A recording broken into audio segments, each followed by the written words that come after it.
Could it be something odd? I mean, we often talk about the 420, 425 TTs and stuff like that. Yeah. No, he's not falling for anything weird though. He's just making non-stop army here. Although he's probably producing more than he was planning to, right? Normally you make like, what, 8 to 10 roaches? He's got more already. He's doing. Yeah. ZvP, he should have quite a bit of freedom. Dark Templar's going to try to get a queen, and they will grab the first queen almost immediately. A roach takes quite a bit of damage as well. Hold position, micro there. So that's actually so much better than I thought he was going to. Yeah, and I think he got distracted by the 2 adepts, I think, in the natural base of soO maybe, because these lings, I don't know what the lings were doing. Natural? Can we take a look at the natural real quick of soO? Yeah, so I think there was some adept damage there, and that's why the Zerglings weren't helping to defend the DTs. So that did create some opportunity for Zest there with some nice moves.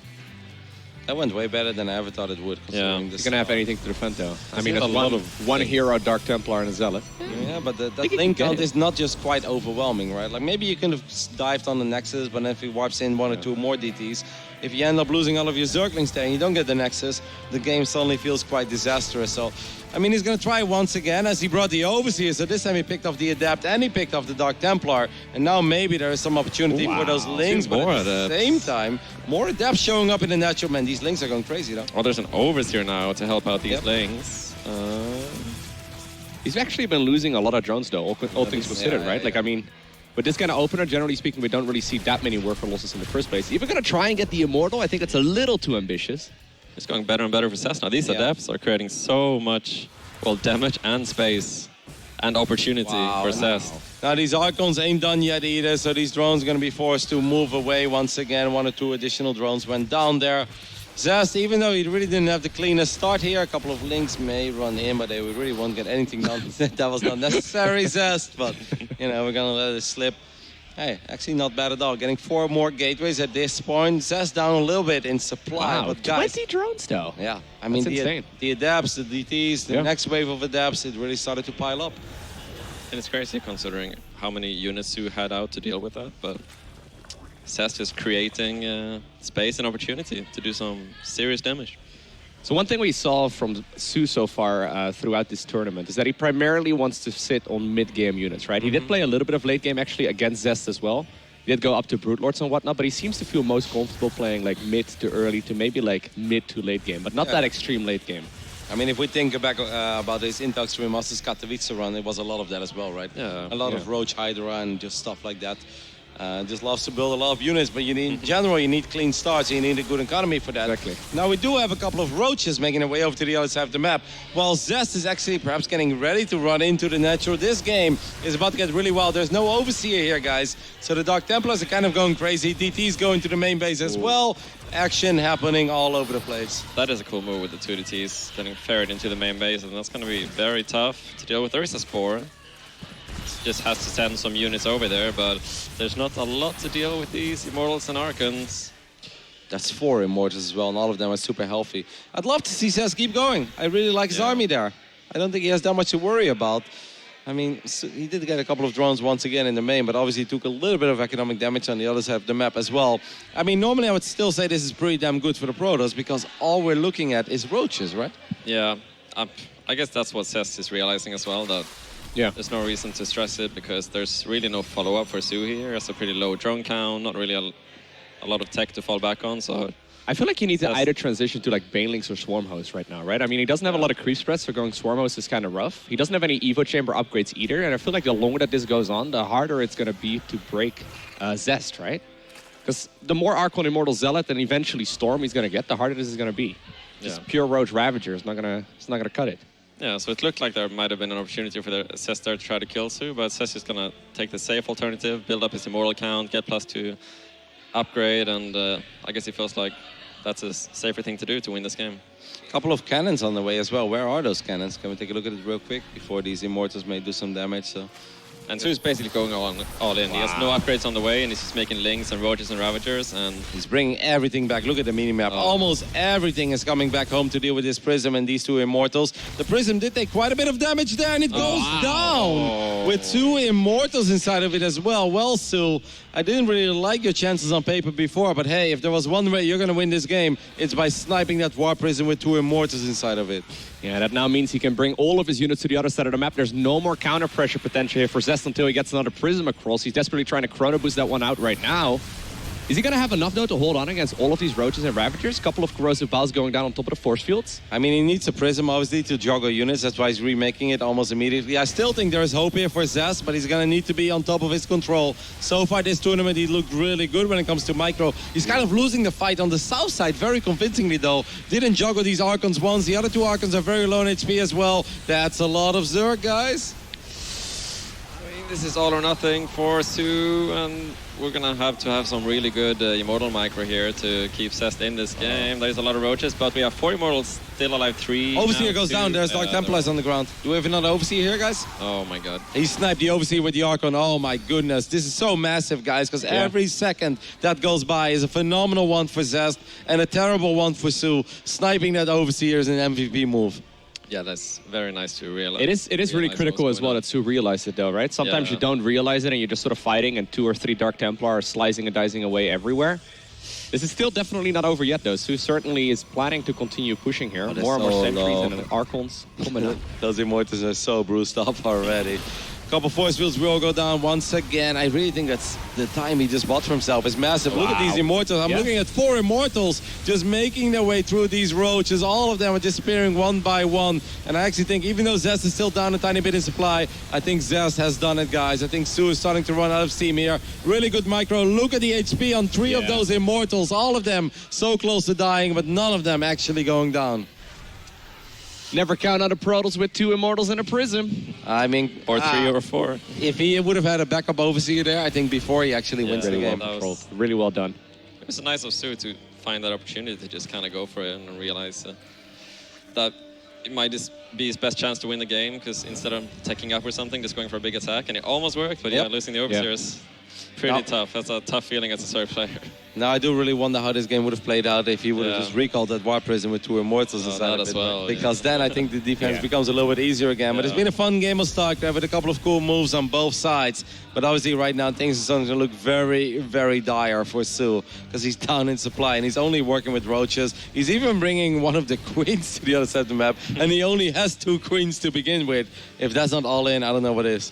Her full task right now is just sniping. There she is, the second one as well. Just kill the Prism. If the Prism is gone, this fight becomes way, way easier. A couple of the force fields are popped immediately, but I think you're right, though. There's just way too much Protoss right now on that high ground. The firepower of all these. Can we take a look at the kill count on all these Immortals, map? Because I feel like some of them... 22. 20. Stop. No, I don't want 8. Okay.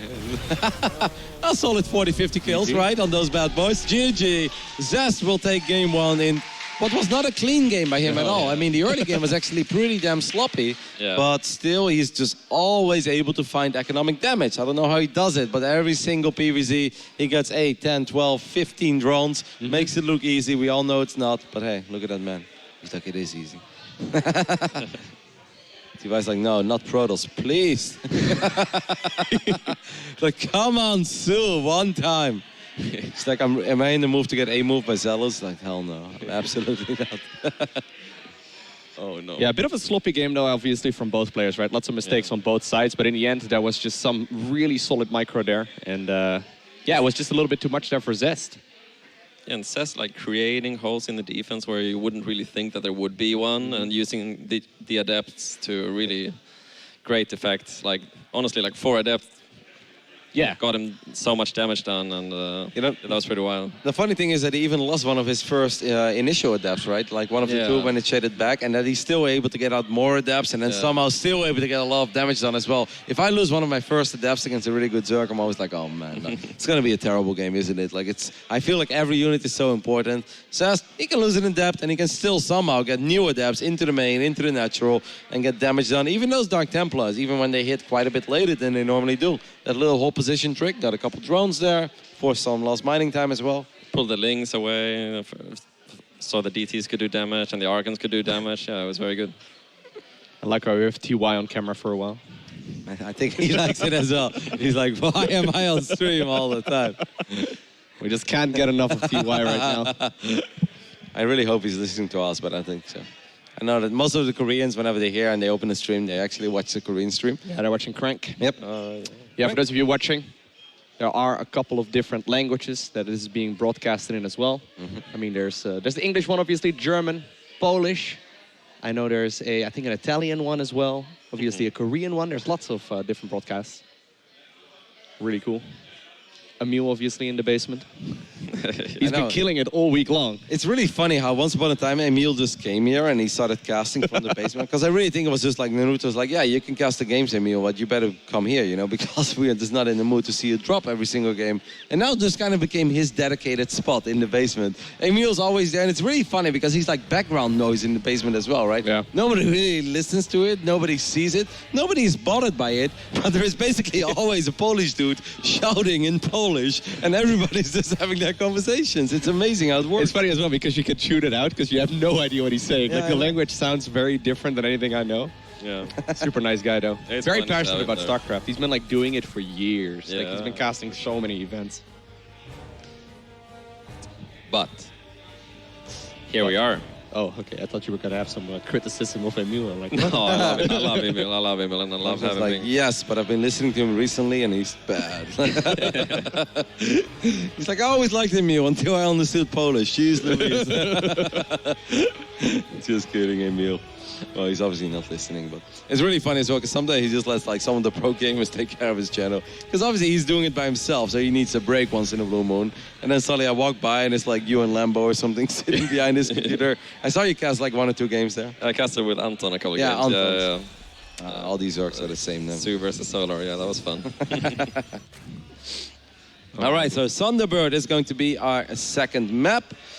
As we take a look at these openings, obviously nothing super weird. I'm expecting a Stargate opening here. You know what?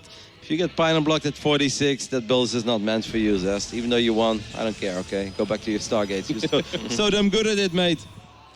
And Yeah. so kind of giving up on his hatch blocking for this game. All right, so Game Nemcha, I've that got a blocked question. in the previous one. I've got a question for you. If What's you see that? this wall, right, would it trigger you to do anything wild, crazy, or be like, nah, I can really do anything about it anymore? Because I've got a big brain gaming play for you. Okay, please. All Tell right. me, Roddy, tell me, You Roddy. I'm see all this, ears. right? Uh-huh. You I see. immediately just like build nothing but Zerglings, but you send 2 drones to the other side of the map and you mine out the minerals. And then like Genius. 2 drones will go through it and then just a link flood. It will just never Oh, stop. on the back door. Yep, absolutely. Like where are you gonna wall then? Is he gonna wall next to the gate? Come on. He has to wall. What if you were to put a hatchery right next to this pylon right now? That would be the Wow. dumbest idea, but he could never wall off. Yeah, that's kind of frustrating stuff too. I believe that some of that weird stuff could work. Yeah. Even with hatch first? Is that what you're getting at? Or with like a special I asked move? Sulir, and Sulir's like, I do this. I was like, yeah, that's what I've been thinking about. He's like, no, I do it. He's Well, like, I win every game. Speak of the devil. Phalanx! I wonder if he's gonna pull drones. If he for this. brings 2 drones, mate, I'm gonna be Yeah, so who happy. knows? But I actually think, like, the thing is with Bailing Boss, they hit a little bit later, right? Yeah. And obviously with the Stargate on the way as well, we If all it's know. scouted, that would be huge. Oh, he goes Phoenix first. That's. He doesn't know it. Okay, that would have been a massive scout because then he could cancel the Phoenix and build the Oracle immediately. Yeah. The Phoenix first is going to be pretty useless here, guys. Yeah, that is a very big deal.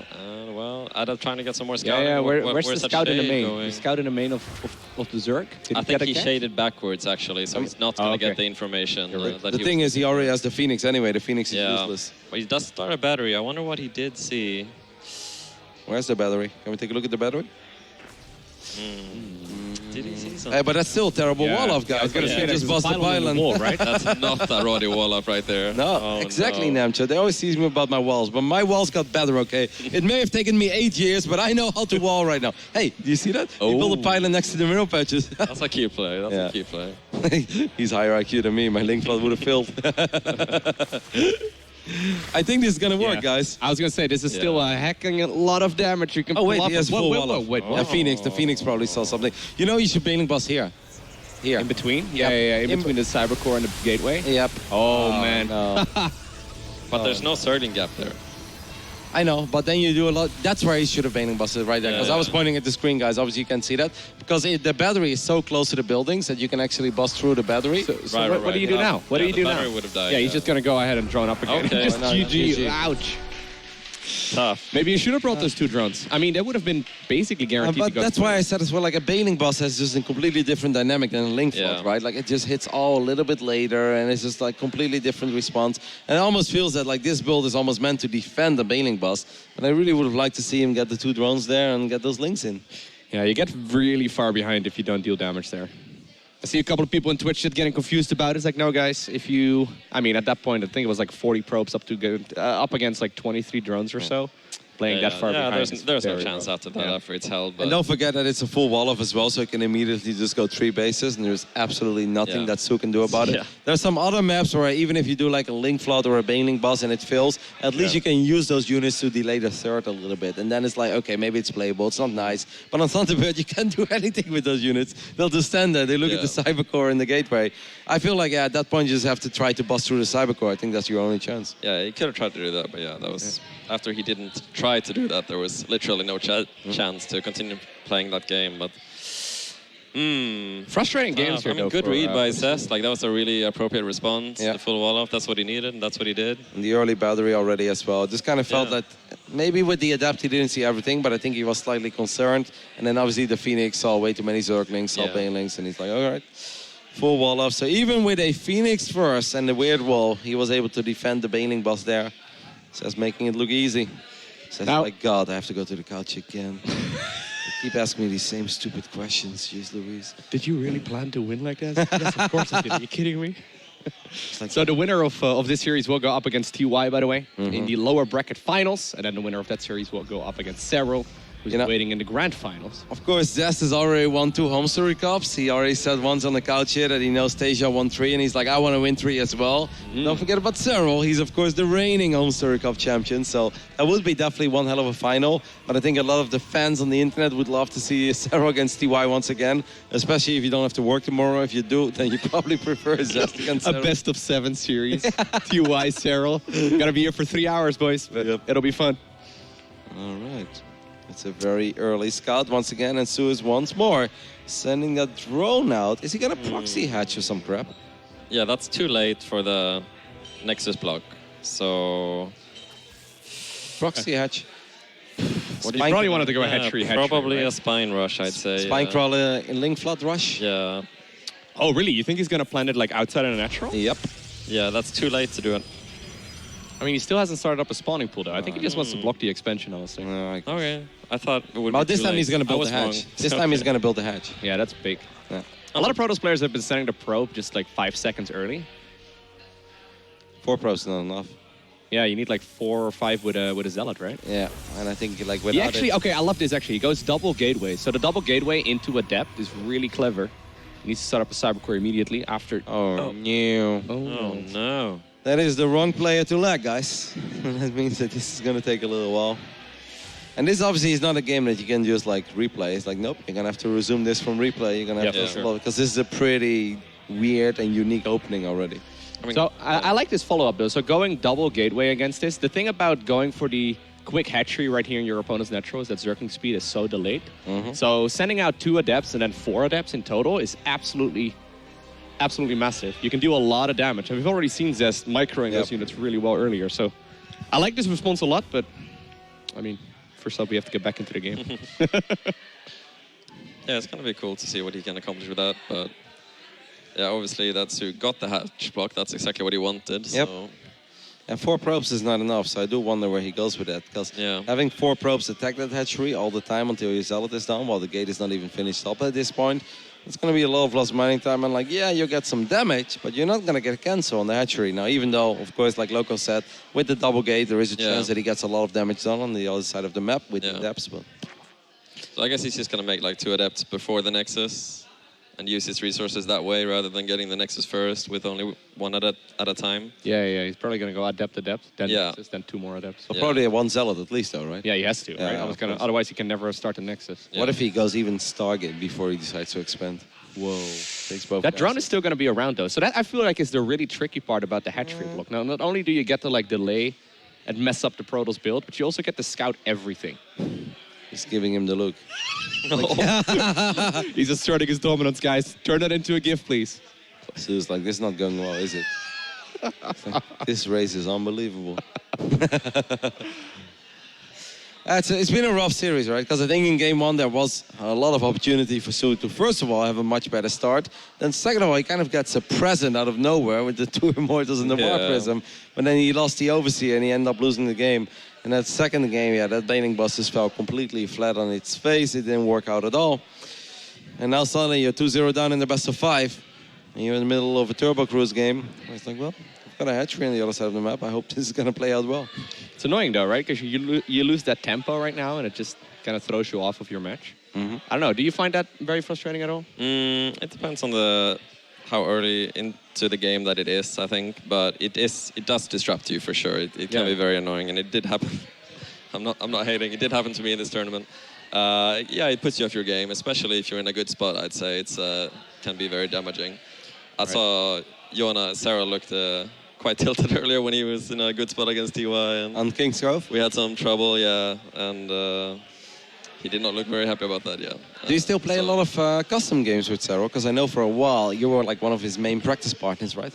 We do play quite a lot, quite frequently. And how is that experience? You know, of course, we get it. It's good practice. But tell the people on the internet, how is it? Like, does Jonas Satala just send you a message, Namchar, let's play some games, and then how does this go? Do you guys also talk about the outcome of the games? Like, we do. Yeah, we chat about the games if it's worthwhile to do that. But he'll basically ask me, go question mark. And it's very efficient. and if Sarah sends you a message, go. Like, how many games do you guys play? Is it like 4 or 5 or? Like 7. Okay. I gotta go through the map pool, And then he needs a little break?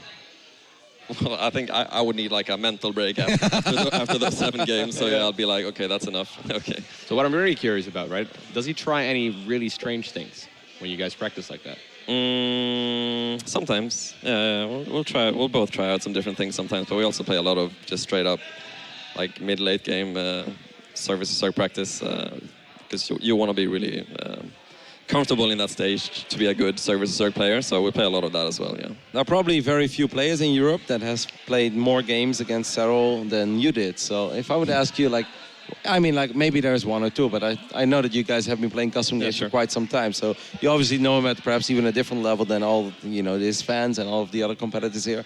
What do you think is there one thing that sets him apart from the others, or is it just the all-around package? Obviously, he has the all-around package, but he's just good at every part of the game, and I guess he shines even more in the mid-game, late game. Just everything makes sense. There's a lot of thought behind everything, and it's really fast. He does a lot of correct decisions, very few bad decisions, which that might be the thing that stands out the most for me, is that he makes so few bad decisions, and he doesn't accidentally lose 15 roaches. It's like, oh, I wasn't paying attention. That doesn't really happen, It's, you were talking about on top of it.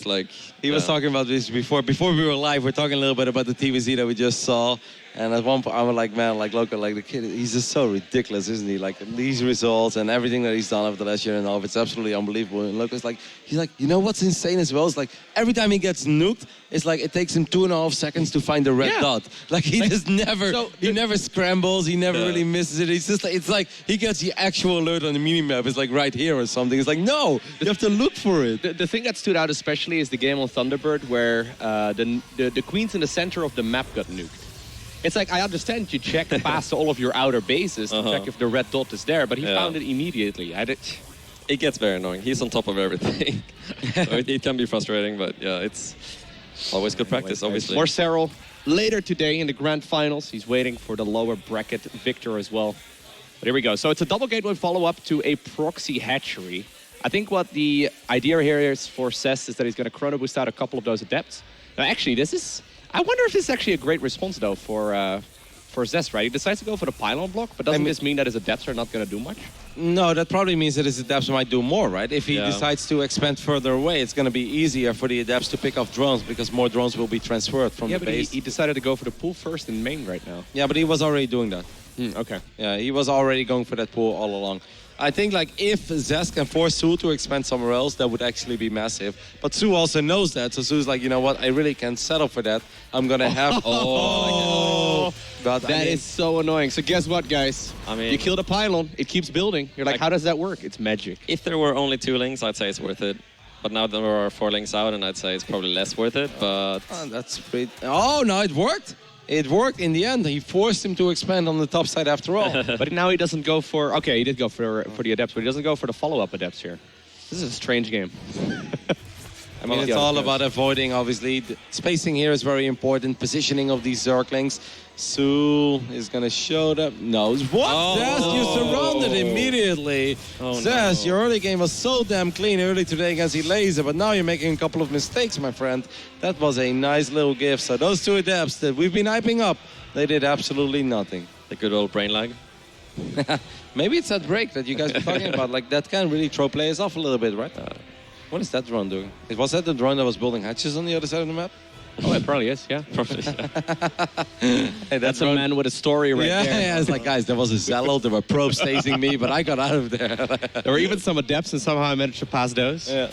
Want to talk to that guy around the campfire. Wait, so where the... Oh, yeah, the... This is actually very annoying as well before the adept comes out. There's a lot of surface area. You can micro Zerglings one by one there if you truly want to be super annoying. If you hey, that's a few more links. I wouldn't mind. I wouldn't mind to see him try. Just micro those links one by one. Go. He's doing the solid is a little bit annoying because Zerglings are by default gonna start working towards that. I think he might get it though, and this might scare Zest quite a bit as well, right? He needs to complete the wall. Yeah. Yep. That's gonna be like, oh my goodness, is he all in me? Is that a Twilight? No, that's good. Okay, that's a better wall, by the way. Yeah. Zest is like, thanks, man. I really didn't like the previous wall anyway. +1 melee. Yeah, really quick as well. Like, that was like a 310-ish Evo chamber. Against someone that is not playing Stargate, this is pretty unusual. A little bit of a risk. It's going to be interesting to see what Zest decides to go for, because if he goes Glaives, then it's quite good to have +1 melee, but I think if it's DT drop, yeah, it will be. It can be okay, I guess. So ideal situation for Zest would be to go for the Archon Morph right away. But if he doesn't know about the +1 melee, that could be good for soO, because he can delay the third base for an eternity with these Zerglings. So that can be good as well for soO. Especially if he brings an Overseer the first time he counterattacks, right? Does he have any detection though? I haven't seen any spores and I haven't seen a lair either. Nope, there is no detection at this point. Baneling Nest. I mean, he hasn't seen a Stargate. I mean, don't worry, but the Dark Shrine is only halfway done, so there is a little bit of time. But no, you're spot on, Loco. This could indeed become very, very gnarly for soO if he doesn't start getting on top of this. Dark Shrine is more than halfway done at this point, so this is where I would truly love to see a Spore Crawler or two soO. Yeah, this is obviously a bit of a mind game from Zest as well, going up, starting off with a Stalker pressure and going into the DTs. It's kind of what he did against Rambo, I think, one game as well. But what if he did morph them into Archons immediately? There's our lair, by the way, but obviously that lair's not going to finish up in time. While Prism does take quite a bit of damage. Hey, Banelings can kill DTs, guys. What? The other day I casted a game, I forgot who it was, but it was a pretty high level PvZ. 4 Dark Templars ran into a lair, a couple Banelings just ran into it. He sees it now. No, he's not going to morph the Archon, so he's just going to send him to the natural. I mean, he starts up a Spore Crawler right now, but that's way too late. It's going to do a lot of damage. It is going to do a lot of damage. He's going to try to keep his Spore alive with the links, but obviously, I mean, Zest is going to set up for a couple drone kills here. Dark Templar in the main base as well is also going to get some damage. Guys, every single game this tournament, Zest just gets so much done. Oh my goodness, that Spore is dead. And that's... Lair, maybe? Like, Lair's going to finish up, though. Yeah, but this is already so much damage. Although, all things considered, you know, with 4 drones is manageable. I expected way worse there, guys. I would have lost 2 mineral lines. I would have lost. Third is still in trouble, though. We have several DTs out. Get an Overseer. Yeah, he's going to lair now. He should definitely start up an Overseer. There it is. Dude, he's actually making a really good scenario here. Like, this was a disaster. Transfuse, mate, please. You've got energy. Yeah, I'd say it's still a disaster, but it could have been a lot worse, for sure, yeah. I mean, with +1 done already and only being down 2 workers and Zest still being on 2 bases. How did you do that just now? Yeah, this is actually really quite sick. No, I'm with you guys. I thought this was going to be so much worse. So much worse. Yeah, having the +1 is very nice. And look at the worker count, 3 base against 2. Yeah, he's just droning up in between those Dark Templar moves as well. Like, he was just making workers. Going into Hydra, something. Hydra, he's cutting some corners, but I think he's probably going to get away with it, and that would be very good for him. He's got a Bane Nest as well, though, right? Yeah. Do you want to start up +2 immediately here? Well, yes. He can, yes. Yes. I would go for it. I think he will as well. He's going to make a couple more Overlords. These DTs are annoying. I mean, I think one Zergling did just spot that Nexus there. Wow, he's making Hydras of 55 drones now, by the way. The old school build. I think he's laser special. I actually think he's just going to keep building Hydras, guys. That's 8 Hydras on the way, but... How many gases does he have? 4 right now? Yeah, 4 is actually like, you can make a lot of Hydra links. Although generally speaking, you make 5, right? Hydra Link Bane, I would say 5 for sure. But if he's not making Banes, because he didn't start Baning I think Hydra Link is 5, right? Do you know, Neptune? I mean, you could do both, I'd say. But this could also, he's making some drones, so this could just be for safety to get some hiders out on the field, but it remains to be seen. But he doesn't have to commit with this. I would prefer if he doesn't, because he doesn't have the hider upgrades, and he would have to go through the slow zones most likely so as it's probably well. just getting some safety hiders and then maybe back to droning. He's making a lot of links though, so I'm not sure what he's planning to do with those. But the only thing I'm a bit sad about is that he didn't try to delay that Nexus a little bit longer. He scouted it with the link, but you have +1 links. They're so freaking useful in those scenarios, and he didn't even try in the first place. Yeah, it's a lot of links. It could have been drones, and now +2 melee start. It could have been halfway done maybe, and there's no baning speed. Yeah.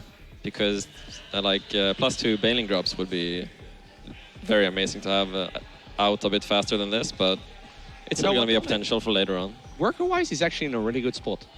After that early game, you would have really imagined he would have been in a bit of a tough scenario here. Yeah. But obviously the third base was very late here for Zest, and all things considered, he's actually in a pretty good position right now. Oh my god, he's diving into Hydras. He's crazy. Zest has been crazy Jesus all weekend long, mate.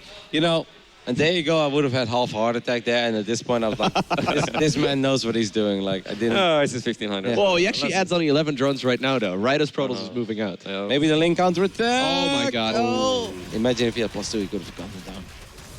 That's a very funny shield battery, by the way. It's like, what is that battery? Is it going to heal up the probes that are being transferred or something? Oh, no. That's very good for Zest. Value. How many banes does it take to kill one Archon? 17? 15? I thought it was 17, yeah. 17 or 18. It's like ridiculously high. Not bad. Pretty good unit. Oh my goodness. You guys... I thought it was like, how did you know that immediately? You tried it out? No. That was, I don't know, basic maths. 200 IQ already. Well, he's okay. He's still Warp harassing. Prism takes a lot of damage. Okay. Gets it back home. So we have no storm on the way. As to be expected from Cesar. Oh well. Nice. High five, guys. Welcome. You did the caster thing. Good job. Wow. Snoot had the exact same thing. Yes. He's like, storm is nowhere in sight. Bam, fires up storm. As to be expected from home. Right, I'll just... Okay. So obviously, like for soO, an ideal scenario would be to get a big fight right before Storm is done. Or even if Storm is done, if the High Templar count is low. You know, if you have like 2-3 High Templars, Hydro Ling Bane can absolutely get the job done. This is, to me, the tempo in this game feels really weird. Like obviously the start was weird, right? But like the way that soO went from like drones to units to drones to units, like it doesn't feel like the things we know about Zerg. Now, obviously, who are we to question soO? Because he's freaking amazing and he's a world champ. Yeah. But like it feels like things could have been a tiny bit smoother. He's getting overload speed now as well, by the way. I like that. Baning drops, go. I hope. Ooh, you think it's going to be for baneling drops? I hope that's what it's for. That's Okay, what I would do if I had Spire +2 melee, to be honest. It's very effective. Yep.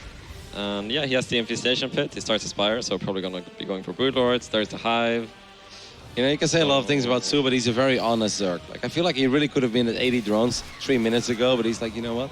I'll make a couple. Like, I know you have an army and you could potentially move out, and if you do move out, I want to have those units out. So he played a very honest game. Yeah, and he's down 2 games, so I guess he just wants to be safe in this final life that he has remaining.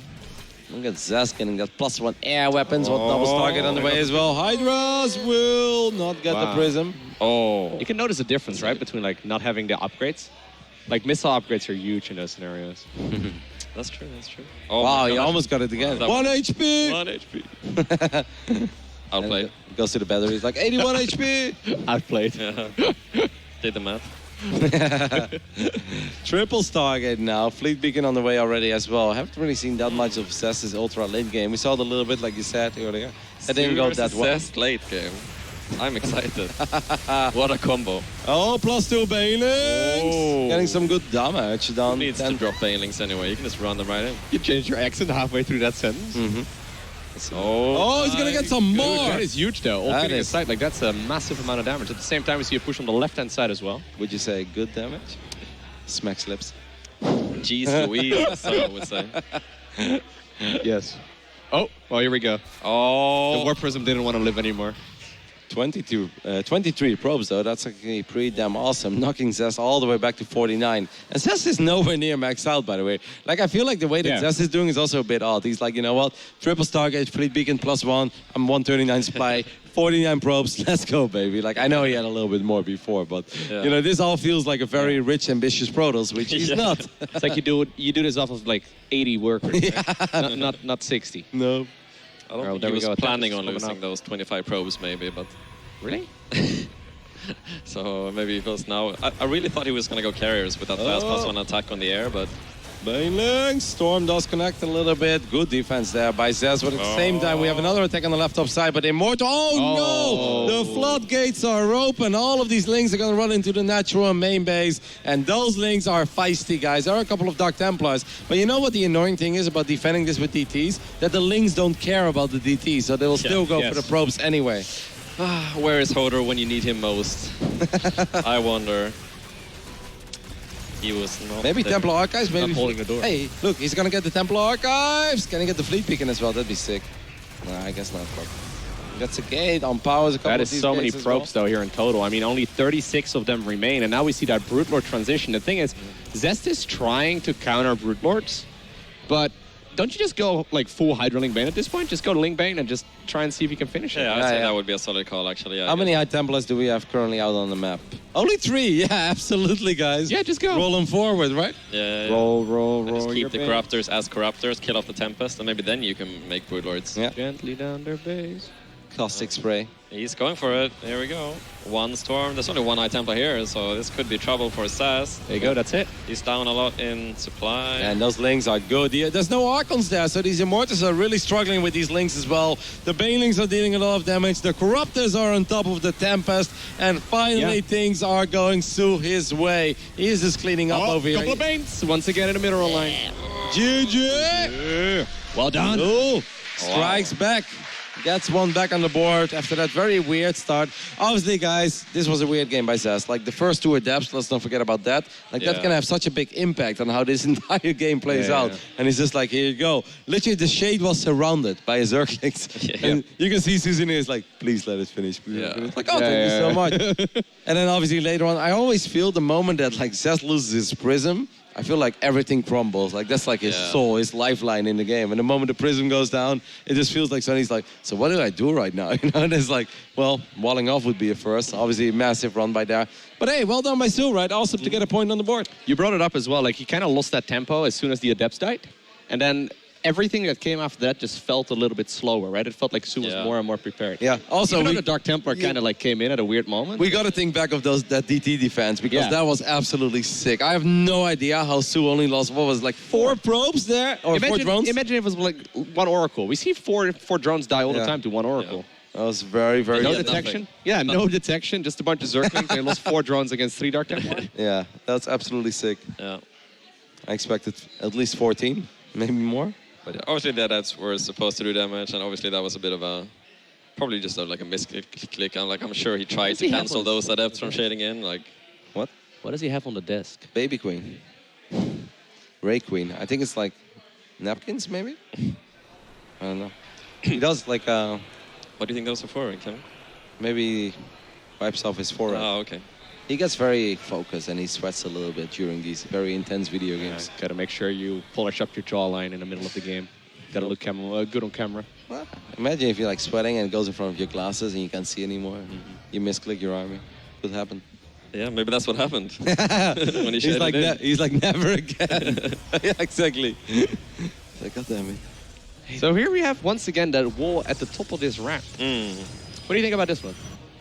I mean, it makes even more sense on this map, I think, because you can actually wall off like both entrances when they're gonna high five walling off like this. In the bush. There you go. Oh, hatch first, but at the same time still a drone scout coming out of soO. Not something you see super often on the European ladder, but these Koreans seem to love it.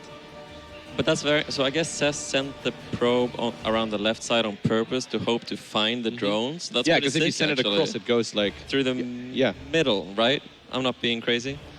No, it goes like, through the center and then on the right-hand side. Yeah. Right. I think he just... Maybe Zest... You wanted to high-five the drone on the way there.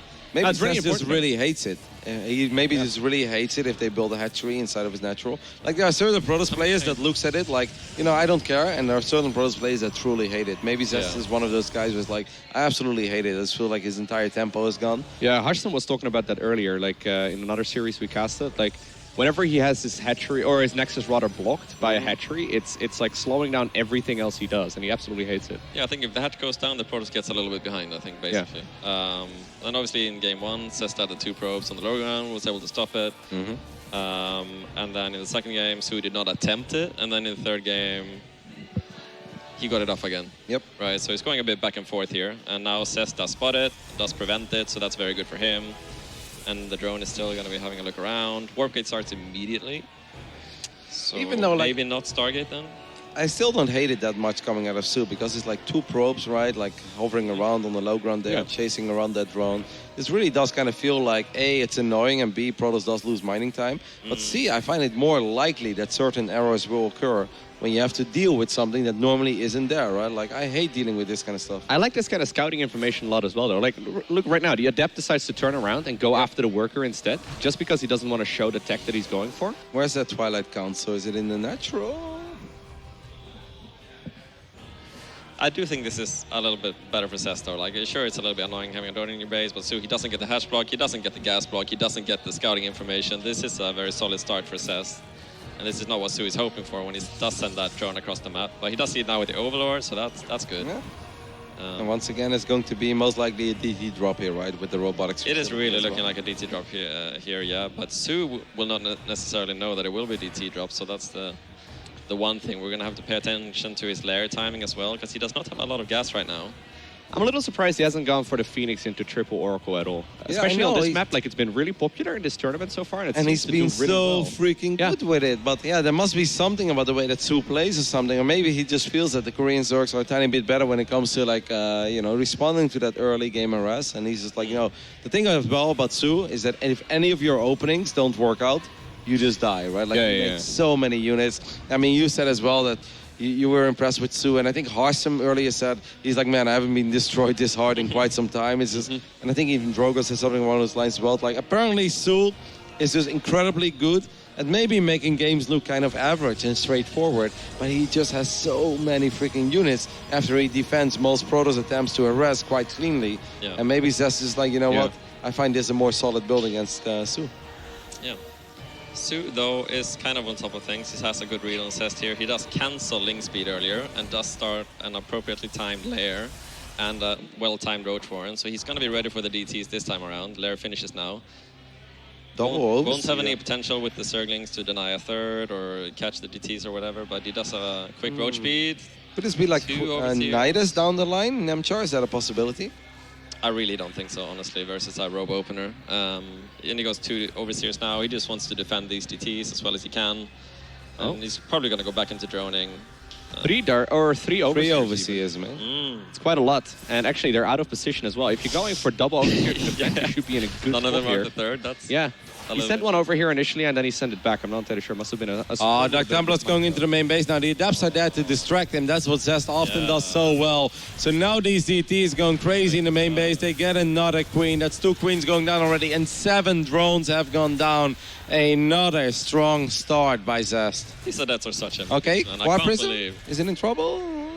He's right. Yeah, it can only go to the bottom right-hand corner, right? I'm pretty sure, I was going to say, like, I'm pretty sure queens can hit it from every angle. Yeah, they would have been able to. So he does the safe choice, recalls. And yeah, Spire, that is a good follow-up, I'd say.